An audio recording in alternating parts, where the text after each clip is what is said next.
Here is quick revision of the topic residential status. India में tax applicable है या नहीं है वो दो फैक्टर्स पे डिपेंड करता है, एक टाइप ऑफ इनकम जो आप अर्न कर रहे हो और दूसरा आपका residential status. Type of income में there are two types of income, one is Indian income and one is foreign income.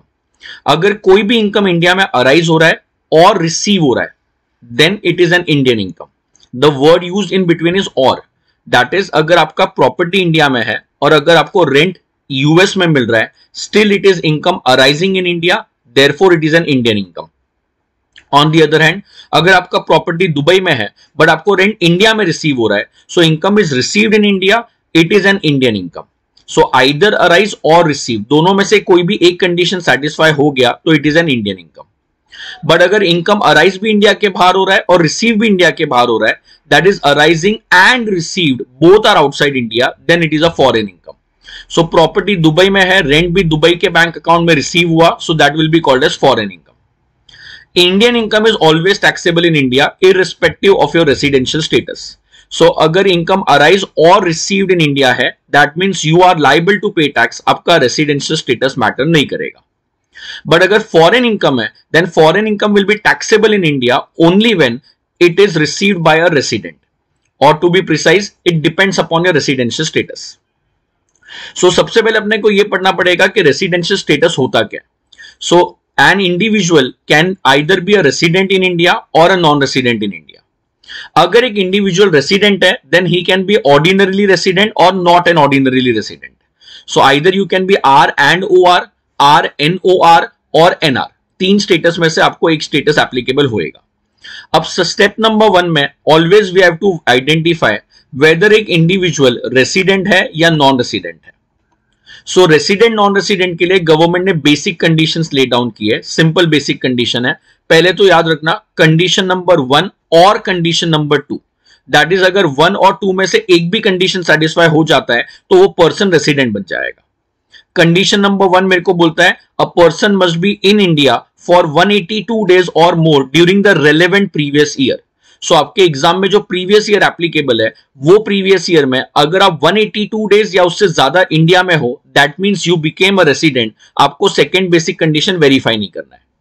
But अगर आप लेस देन 182 डेज स्टे आपका इंडिया में है, लेस देन 182 डेज स्टे अगर आपका इंडिया में है, then you have to move on to condition number 2। And condition number 2 में there are two parts, 1 and 2, that is he or she must be in India for at least 60 days or more during the previous year and 365 days or more during 4 years immediately preceding the previous year. So आपके exam में जो previous year है, अगर आप उसमें less than 182 days हो but more than और equal to 60 days हो, then you have to check whether वो लास्ट 4 इयर्स में इंडिया में 365 डेज था या नहीं था। So if in your exam previous year is 22-23, then you have to check 21, 20, 19, 18, ये 4 साल में कंबाइंड अगर आप 365 डेज और मोर हो, then you become a resident provided you must be at least 60 days in India during the relevant previous year. अगर आपके exam में प्रीवियस ईयर 23-24 है, then 22, 21, 20 and 19 and so on. So that is how you have to determine whether a person is resident or non-resident. So first step number 1, previous year में check करो 182 days है या नहीं है, अगर है तो रेसिडेंट बन गया। अगर स्टेप नंबर 1 में 182 डेज नहीं है, देन चेक करो 60 डेज और मोर है या नहीं है, अगर है then go for next condition, that is 4 years में 365 डेज होना चाहिए। Now while computing number of days in India both for basic and additional condition, आपको stay in India काउंट करना है। stay in India may or may not be at one location. so आप दिल्ली में आए 40 days के लिए, फिर आप मुंबई चले गए, फिर आप पंजाब चले गए, so it will be counted as a stay in India only.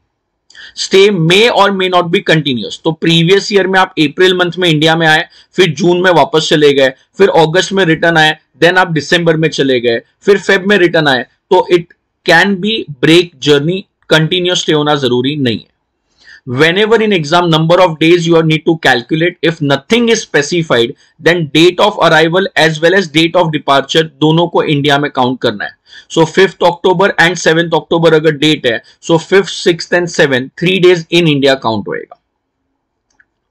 Last point for residential status, that is while determining residential status citizenship matter नहीं करता है. सो अगर आप इंडियन सिटीजन हो बट आप इंडिया में लेस देन 60 डेज हो then you will be a non resident. अगर आप फॉरेन सिटीजन हो बट अगर आप बेसिक कंडीशन सेटिस्फाई करते हो that is 182 days, 60 days, 365 days वाला, तो आप रेसिडेंट बन जाओगे. So whether you are Indian citizen और foreign citizen does not matter for determining the residential status. Now ऊपर वाले कैटेगरी में अपन ने पढ़ा था कि whether a person is resident और नॉन रेसिडेंट, वो दो चीज पे डिपेंड करता है, बेसिक कंडीशन नंबर 1 और basic condition number 2. However there are 2 exception to this. That is अभी जो मैं 2 पॉइंट बोलने वाला हूं वहां पे a person will be resident only if he और she is in India for 182 days और मोर. फॉर देम 60 डेज वाला कंडीशन इज नॉट एप्लीकेबल. तो 2 एक्सेप्शंस है 60 डेज वाले कंडीशंस के लिए. नंबर 1, इंडियन सिटीजन जो इंडिया में रहता है, इंडिया छोड़ के जा रहा है for the purpose of employment. So मैं इंडिया में हूं, सो अगर मैं इंडिया में हूं और मेरा एम्प्लॉयमेंट पर्पज के लिए मैं यूएसए जा रहा हूं, so for that previous year मेरे को सिर्फ 182 डेज वाला कंडीशन एप्लीकेबल है, 60 डेज वाला कंडीशन एप्लीकेबल नहीं होगा. However, same that is Indian citizen or a person of Indian origin जो इंडिया के बाहर रहता है वो इंडिया में आ रहा है for the purpose of visit. So for that person also only 182 days condition is applicable. 60 days, 365 days वाला conditions applicable नहीं होएगा. So either you can be a resident or a non-resident. That depends upon 2 basic condition. However, in these 2 cases only 182 days condition is applicable. 60 days applicable नहीं है. Indian citizen residing in India leaves India for the purpose of employment, or Indian citizen or a person of Indian origin comes to India for the purpose of visit, then only 182 days applicable, otherwise not applicable. A person of Indian origin means either his parents, grandparents or he himself was born in undivided India. Now, जब आप number of days in India count करोगे तो अपन ने पढ़ा था कि date of arrival, date of departure दोनों इंडिया में काउंट होता है. बट अगर आप कोई फॉरेन बाउंड शिप पे जा रहे हो for the purpose of employment, so जो date beginning from continuous discharge certificate है एंड एंडिंग डेट जो कंटिन्यूअस डिस्चार्ज सर्टिफिकेट में मेंशन्ड है उसको इंडिया में इंक्लूड नहीं करना है. So in case of foreign bound ship, अगर आप एम्प्लॉयमेंट के लिए फॉरेन बाउंड शिप पे एज अ क्रू मेंबर जा रहे हो, सो आप जब नंबर ऑफ डेज काउंट करोगे सो जो सीडीसी में डेट ऑफ बिगिनिंग और डेट ऑफ एंडिंग है वो काउंट करने का जरूरत नहीं है. In all other cases, date of arrival and date of departure both will be considered in India. So step number 1 अपन ने पास किया है. Step number 1 में अपन ने डिसाइड किया है whether एक person resident है या non resident है for the determining residential status of individual. However, step number 2 में अपने को मालूम पड़ेगा whether वो person OR है या NOR है, that is ordinarily resident or not an ordinarily resident. So for that purpose government ने additional conditions lay down किया, and there are 2 additional conditions. If both the additional conditions are satisfied, then you are an ordinarily resident. But अगर दोनों में से एक भी condition satisfy नहीं हो रहा है या दोनों condition satisfy नहीं हो रहा है, then you are not an ordinarily resident. So if both the additional conditions are satisfied, you are OR. एक भी satisfy नहीं किया तो you are NOR. Simple additional conditions है. 730 डेज और मोर आपको इंडिया में रहना है इन preceding 7 years, preceding the previous year. So previous year आपका जो भी एग्जाम में है वो ईयर को इग्नोर करो, उसके पहले वाले 7 years अगर आप 730 डेज इंडिया में हो इसका मतलब एक एडिशनल कंडीशन सेटिस्फाई हो गया. If one additional condition is satisfied, move on to the second one, that is preceding 10 years में, obviously preceding the previous year, in any 2 years you must be a resident. So अगर आपका previous year जो है ignore that and उसके पहले वाले जो 10 years है उसमें से कोई भी 2 साल में अगर आप रेसिडेंट हो, that means both the additional conditions are satisfied and you are resident and ordinarily resident. अगर एक भी कंडीशन सेटिस्फाई नहीं होता है then you are not an ordinarily resident. So it is very simple. One step number 1 में आप पहले decide करो रेसिडेंट है या नॉन रेसिडेंट है. रेसिडेंट है या नहीं उसके लिए बेसिक कंडीशन है. बेसिक कंडीशन में there are 2 basic condition, condition 1 और कंडीशन नंबर 2. बट जो 2 एक्सेप्शन मैंने बताया उसमें only first basic condition is applicable. Once you are a resident, move on to step number 2, that is determine whether he is OR or NOR. उसके लिए additional conditions है, and if both the additional conditions are satisfied, then resident, otherwise non-resident. sorry, then ordinarily resident, otherwise not an ordinarily resident. However, अभी अपन ने पढ़ा OR NOR के लिए आपको additional condition देखना पड़ता है, बट फाइनेंस एक्ट 2020 ने एक अमेंडमेंट लाया जहां पे गवर्नमेंट बोलता है कि देयर आर टू सिचुएशंस जहां पे आपको एडिशनल कंडीशंस चेक ही नहीं करना है. A person will be deemed to be resident but not an ordinarily resident.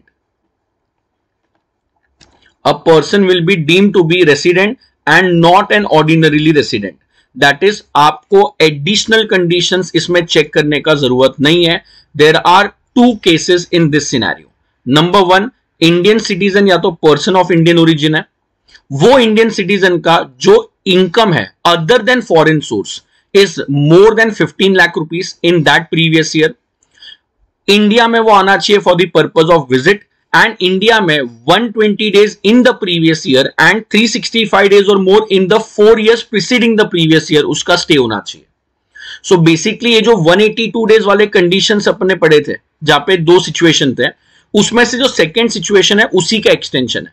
If you are an Indian citizen residing outside India comes to India for the purpose of visit, और अगर आपका India में income more than 15 lakh है, then you are RNOR अगर आपका India में stay 120 days और more है या तो 365 डेज और मोर है in 4 years preceding the previous year. Similarly you will be deemed to be resident but not an ordinarily resident.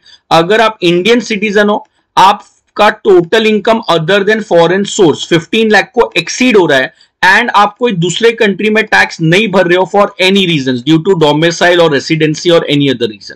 So in this two cases Indian citizen comes to India for the purpose of visit, more than 15 lakh income है, 120 and 365 days है. In this situation, you are directly RNOR, no need to check any additional condition.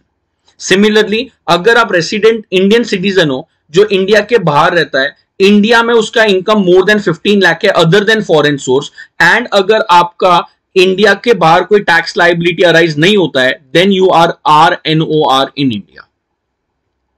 So that is how you decide a residential status of an individual. Now for others it is quite simple. आपको अगर Hindu undivided family का residential status determine करना है, then you have to check कि वो HUF का decision making किधर है, that is control and management किधर है. अगर HUF का control and management Holi or partly in India है, then HUF is a resident. अगर HUF का कंट्रोल होली आउटसाइड इंडिया है, then it will be a non-resident. So for HUF number of days आपको check नहीं करना है, आपको कंट्रोल एंड मैनेजमेंट चेक करना है, दैट इज आपको डिसीजन मेकिंग चेक करना है. If it is wholly outside India, non resident, wholly or partly in India, then it is a resident.